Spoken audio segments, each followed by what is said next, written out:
Difrod yng nghampws Cyncoed yn golygu mae hon i'r gêm gyngrair gyntiau erioed y bar Cydraig. Y pas drwodd i Sislovic ac Alex Lang yno.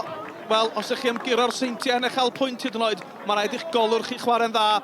Alex Lang wedi cael dechrau gwych i'r gêm hon. Sislovic bron ar rhwydo i 5 y tymor hwn.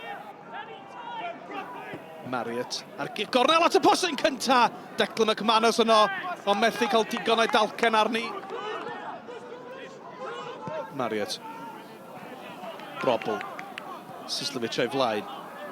O, Emlyn Lewis yn neidio mewn. Sislovic i mewn i'r cwrt. Nawr te, o McCarthy mewn ar Clark. Dim amheuaeth, mae'n gig corsmotyn. Dean John yn pwyntio, a neb y chwaraewyr Met yn cwyno chwaith. 32 o funudau wedi chwarae yn y gêm yma, a cyfle eiraid i'r Seintiau fynd ar y blaen. Mae McManus di sgorio 7 gol yn ei 5 gêm gwetha. Ond Lang yn arbed! Mae dal yn ddi-sgôr, ac Alex Lang ar garbediad da. Mae McManus yn dieddol o fynd lawr y canol gyda'r gigiau. Lang yn ei darllen i'n berffaith. Marriott ar gig gornel. Hudson i fyny, Lang yn arbed, o mae mewn nawr. Danny Davies dwi'n credu ar y postyn, yn ei rhoi hi mewn. Y gig gornel yn uchel, Hudson yn rhydd, a'r golwr yn methu cadw i allan y tro yma. Harrison. O, cic dreiddgar, y gic Letraws yn syth i Clark. Mae Denny yno, mae McManus yno wrth gwrs hefyd. Declan McManus! Lang yn sefyll yn gadarn. Marriott y Brobl drosti. Brobl sy'n un dyfalu. Brobl yn ei chymryd i! Alex Lang yn arbed. Wel, oedd y gic ar ochr y golwr, ond oedd Dang Lang yn arbediad da i wadu Brobl. Ni di chwarae bob eiliad o'r 2 munud ychwanegol. Os na un cyfle ola, Lang ymlaen. Joe Evans yr peniad! Mae'r Met yn gyfartal!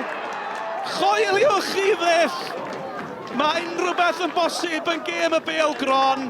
Met heb gael llawer y gyfleon, ond maen nhw'n gyfartal am ganlyniad gwych iddyn nhw.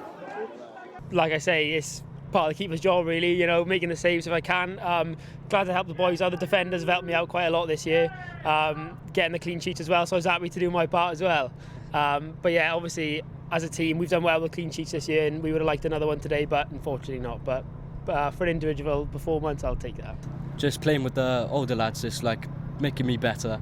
And also, hopefully I can provide something to the team. Quite a lot of people have spoilt our party this year in the last minutes. It was nice to do it that way, but over the course of the game I thought we deserved that. I thought not many teams go toe-to-toe with TNS, and in the manner that we did it, I thought we controlled possession quite well in the first half. Second half, first 15 minutes they dominated, but we grew into it, and then we were disappointed they scored from a set play, because we believe we should be able to defend the set plays, and then we get that one right at the end. But I think the players deserved that, and I think that's 10 unbeaten now in all competitions.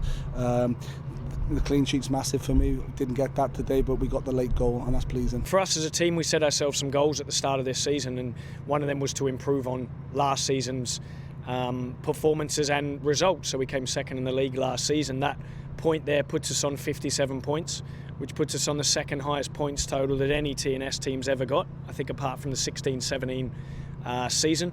So to be second highest points total turning into the last 10 games of the season, I think is a great achievement for the players, the club and the staff, so we're very pleased with that. Alex gets a lot of criticism for his height, but what he lacks in height he makes up for in agility, decision making, and I think he's a fantastic goalkeeper. I think you're highlighting one individual there.